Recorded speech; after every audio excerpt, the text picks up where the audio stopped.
In today's video, I'll teach you how to see what apps have access to your Google Drive. So first of all, what you have to do is launch open Google Drive. You can either open the Google Drive application or you can also open it on the browser. For that, what you have to do is launch open any browser of your choice. After you do that, click on the search bar and type in this link drive.google.com/drive/settings. Press enter. Now after you do that, you'll directly be led to the settings interface of Google Drive. Simply wait for a while. Now you can see over here, you'll be able to view the settings. At left, you'll be able to find 4 options: General, Privacy, Notifications, Manage Apps. Click on this option, Manage Apps.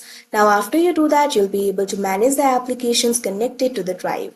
Over here, you'll be able to see all the applications that has been connected to the drive. That means these applications have access to your Google Drive. So like this, you'll be able to view these applications. So that is how you see what apps have access to your Google Drive. I hope you found this video helpful. Thank you for watching.